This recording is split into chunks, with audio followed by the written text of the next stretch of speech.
I was told a story about a woman who was in childbirth in Aurora, and she was giving birth during the night, and in fact the baby was born with no problems. However, then there was a problem with the placenta coming down. Now, in a hospital, this would probably be a relatively routine procedure to fix. However, in this isolated, disadvantaged village with no health attendants on hand, this was quite a problem for the villagers. And a number of the people then went on foot, walking around the island or hurrying around, trying to locate a vehicle that could take this woman to hospital. One car, the battery was flat, another car, the tyres were flat, these kind of problems, and they ran out of time, and unfortunately that woman passed away.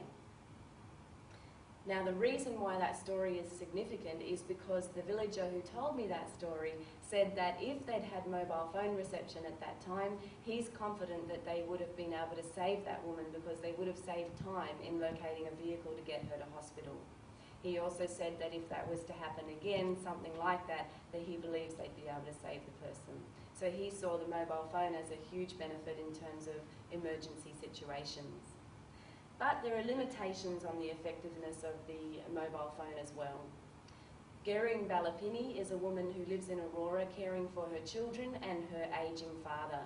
She told me about how her father died, and she believes this was in part due to her inability to locate a vehicle to take him to hospital. So a similar story to the childbirth one and the time that it took her in trying to locate a vehicle. Now, she said that she believes the mobile phone would help in a situation like that. And she said that if her mother was to become ill, she would use her mobile phone to call for help. She said, we want her to be with us, so therefore we would pay for the car.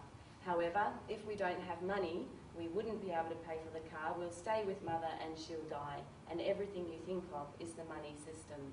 So this is really showing that the mobile phone has limitations in its effectiveness. It can help people perhaps in emergency situations, but other things need to line up, such as transport access and money and so on, in order for things to be possible like that. Now, another limitation also related to transport. Here is the cocoa fermentary in Aurora. This is the only cocoa fermentary in the village, and cocoa is the main cash crop that's grown in Aurora. So all the villagers from Aurora bring their wet cocoa beans to this fermentary, inside of which they're processed in preparation for sale. Now, the owners of the cocoa fermentary are here, and I interviewed this man, Mox Naim, and he told me about how he doesn't use the mobile phone to find out which buyers are purchasing at which prices.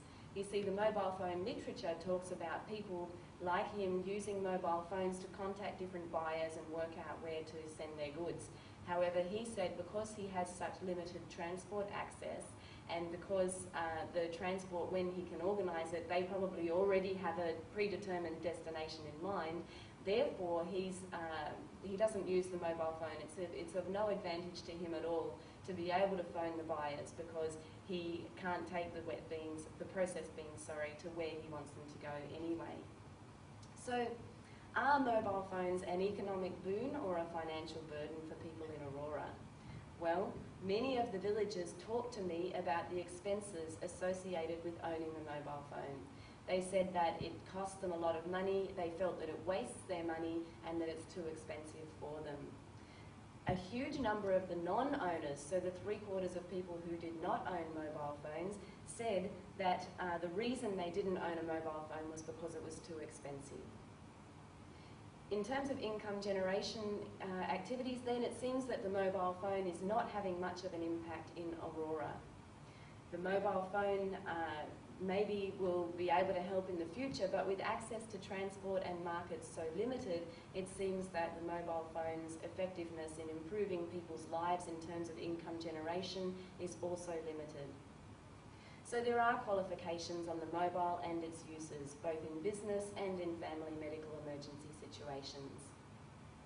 To be clear on this, let's look at some survey results. So this is one of my favourite questions from the survey. I asked people about their responses. Do they think mobile phones are a good thing or a bad thing in Papua New Guinea? And what I found is that you can see that a small number of people felt that the mobile phone is a negative thing in Papua New Guinea. About half of the people thought it's a good thing for Papua New Guinea, and nearly half thought that they have mixed feelings, seeing both benefits and drawbacks associated with mobile phones. So why do people think this? Well, the most common positive thing that was told to me is that it's easy to talk to friends and family who are a long way away, so they can keep in touch with relatives in other parts of the country. And this social benefit was told to me again and again as the thing that people see as the best thing about mobile phones. Other benefits included being able to send messages to ask for assistance, being able to ring instead of walking somewhere, which makes life easier, and spending less money on transport, so they can send a message rather than having to spend money on ferry tickets and so on to convey a message. And of course emergencies, which I've already talked about. In terms of negatives, there were two common negative things that came up repeatedly in Aurora. They're in relation to sex and crime. So in terms of sex, the mobile phone was seen as a facilitator of sexual liaisons. So it was felt by the local people that the mobile phone would be perhaps increasing instances of adultery and maybe leading to young people having inappropriate relationships and possibly having unwanted pregnancies. With respect to crime, criminals in Papua New Guinea are known as rascals, and it was felt that rascals could use their mobile phones to coordinate their activities. For example, maybe they might see someone walking along who looks like they're carrying something expensive, and they can phone ahead to their mates down the road and organise for them to attack that person and hold them up and steal that thing. It's interesting to note that a number of people had their mobile phones stolen before my visit in Aurora, which I think is significant because they hadn't even had mobile phone reception for very long at that time. Other negative comments were about money, as I've mentioned. So the mobile phone service is too expensive for us, they said. They said it might be all right for people in towns earning wages, regular wages, but for subsistence people like us, it's too expensive. So in conclusion, you can see that the mobile phone has a limited impact in Papua New Guinea. I feel that there is a limited impact due to things such as the cost factor. So that limits both the uptake of the mobile phone as well as the usage of the mobile phone. I think that there are other issues which impact in people's lives, such as the limited transport access and so on, which mean that the mobile phone has limits in its effectiveness. In terms of being very important, I think that particularly in times of crisis, this was explained to me about the medical emergencies such as snake bites and childbirth and other medical complications, where the mobile phone could really be important in saving people's time and perhaps saving lives. However, there are limits, I think, on what the mobile phone can achieve, and I've talked about that.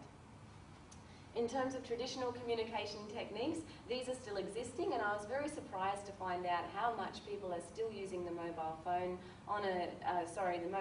but also the traditional communication techniques on almost a daily basis to convey a range of messages. So I guess my point too is that I think the mobile phone, there's now more options. People can use the mobile phone to convey a range of messages, but they also have a range of communication tools. So it just really adds one more tool to their toolkit of communication, if you like.